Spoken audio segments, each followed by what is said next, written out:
জয় পেলেই পয়েন্ট টেবিলের শীর্ষস্থান দখলে নেবে ইন্টার মায়ামি। এমন সহজ সমীকরণ সামনে রেখেই টরন্টো এফসির বিপক্ষে মাঠে নামে লিওনেল মেসির দল। ম্যাচে ফেভারিটের তকমা নিয়েই মাঠে নামে ইন্টার মায়ামি।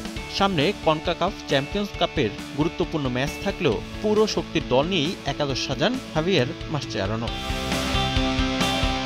ঘরের মাঠে প্রত্যাশা অনুযায়ী শুরুটা করতে পারেনি ইন্টার মায়ামি, তবে শুরুর চাপ সামলে চেনা রূপে ফেরে তারা। চাপ ধরে রেখে টরন্টোর রক্ষণে আক্রমণের পাল্লা ভারী করে ইন্টার মায়ামি। যদিও কাঙ্ক্ষিত গোলের দেখা পাচ্ছিল না তারা, তবে থেমে থাকেনি টরন্টো। গোলের জন্য মরিয়া হয়ে খেলতে থাকে সফরকারীরা। ম্যাচের ১৯ মিনিটে গোলের সুযোগ তৈরি করলেও শেষ পর্যন্ত বল জালে পাঠাতে পারেনি টরন্টো। এরপর প্রতিপক্ষের উপর একচেটিয়া আধিপত্য দেখায় মায়ামি। ২৯ মিনিটে গোলও পায় স্বাগতিকরা, তবে রেফারির অফসাইডের বাঁশিতে বাতিল হয় সে গোল। ১০ মিনিট পর আবারও বল জালে পাঠান এলেমটেন, তবে ভিআরে বাতিল হয় সে গোলও।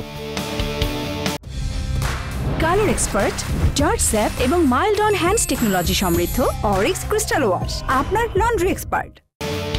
ম্যাচে যোগ করার সময় গোল করে লিড নেয় টরন্টো, তবে লিড বেশিক্ষণ ধরে রাখতে পারেনি তারা। শেষ দিকে গোল করে দলকে সমতায় ফেরান মেসি। এতে নতুন মাইলফলক স্পর্শ করেন আর্জেন্টাইন তারকা।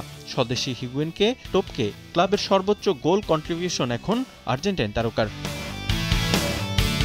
দ্বিতীয়ার্ধে এগিয়ে যাওয়ার সহজ সুযোগ হাতছাড়া করেন সুয়ারেজ। ৭৭ মিনিটে আরও একটি গোলের সুযোগ হাতছাড়া হয় ইন্টার মায়ামির। আর যোগ করার সময় কর্নার কিক থেকে গোলের সুযোগ হাতছাড়া করায় পয়েন্ট ভাগাভাগি করে মাঠ ছাড়ে মেসি সুয়ারেজরা। এই ড্রয়ে ইস্টার্ন কনফারেন্সের দ্বিতীয় স্থানেই থাকছে মায়ামি।